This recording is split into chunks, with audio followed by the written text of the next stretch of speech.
isso. Risos, eu também ri.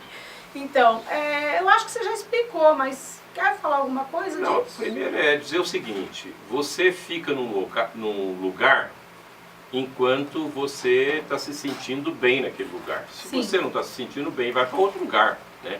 Eu acho que, por exemplo, o Partido dos Trabalhadores, eu já disse aqui, para mim foi uma grande escola, aprendi a fazer política no PT, considero o PT o partido mais organizado do Brasil, nenhum partido sobreviveria ao massacre que o PT vem sofrendo nesses últimos anos no país.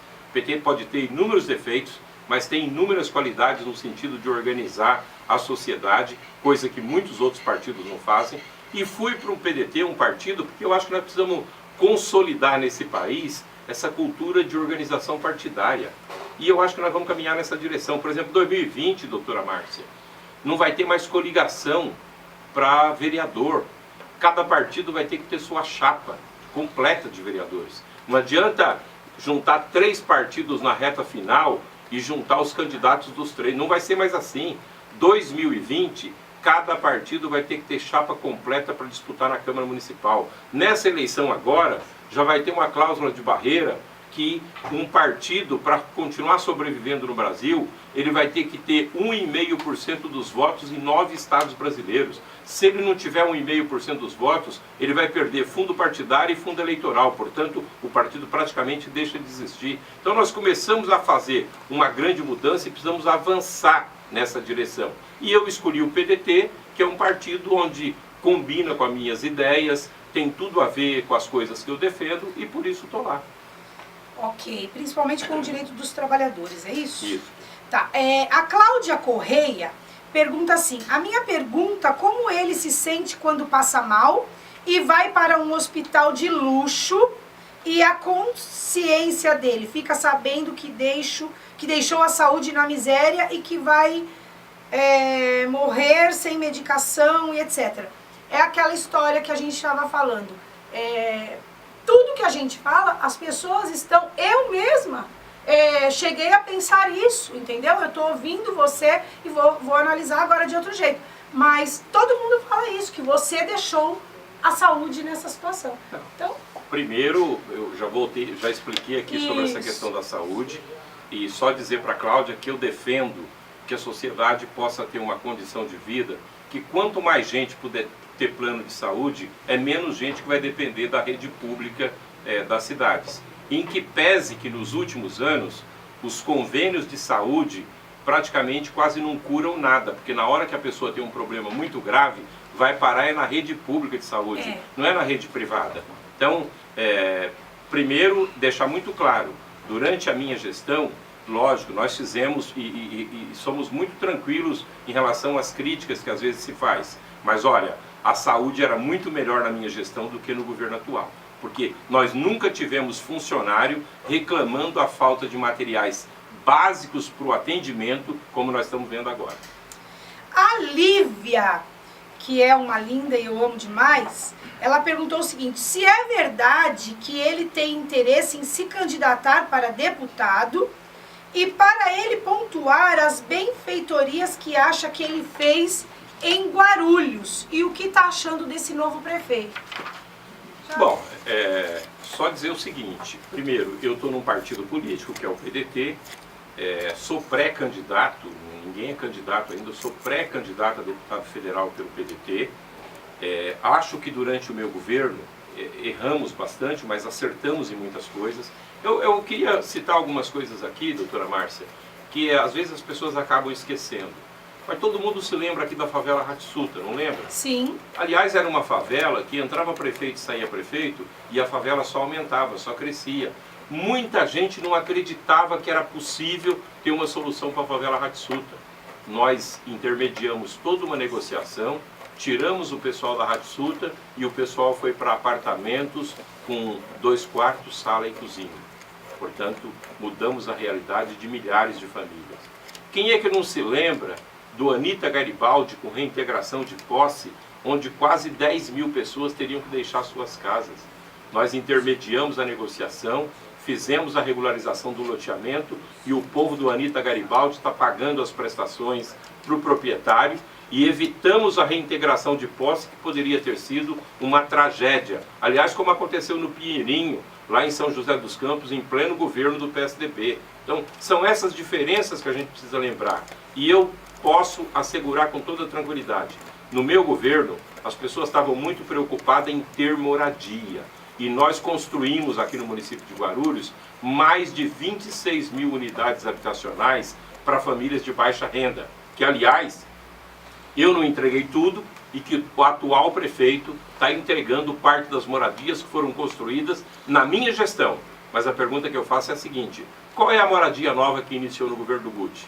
Não tem um tijolo colocado em lugar nenhum para começar uma moradia.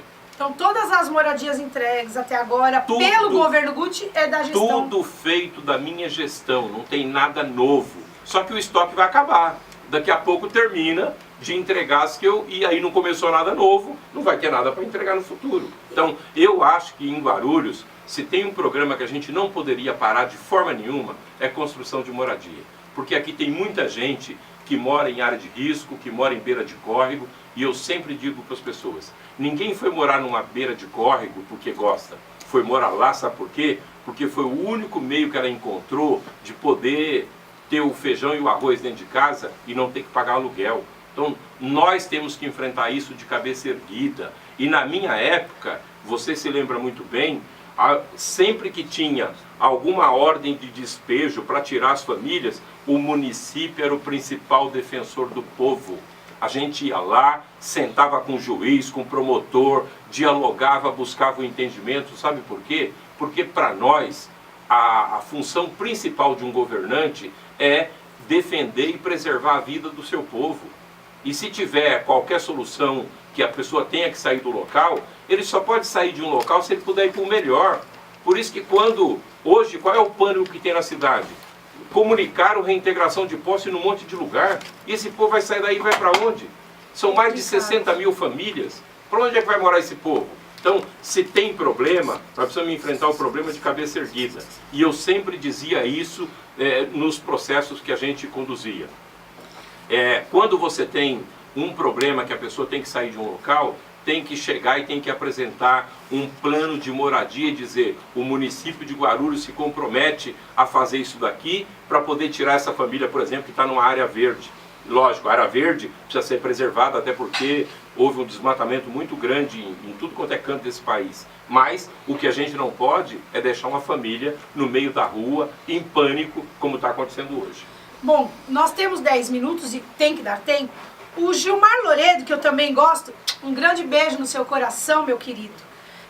Ele pergunta o seguinte: doutora Márcia, se possível for, pergunte a ele que, uma vez eleito deputado federal, em que ele poderá ajudar Guarulhos. Obrigada, um beijo, Gilmar. Primeiro que não é só eu acho que qualquer deputado que for eleito pela cidade de Guarulhos, Guarulhos só tem a ganhar. Quando você elege um deputado federal, esse deputado federal, além da luta lá no parlamento que você precisa fazer em defesa das pessoas, em defesa do país, mas todo deputado ele pode destinar emendas, recursos para as cidades. E eu quero assumir mais uma vez esse compromisso com a cidade de Guarulhos. Os recursos de emendas parlamentares têm que prioritariamente estar na cidade que a gente atua.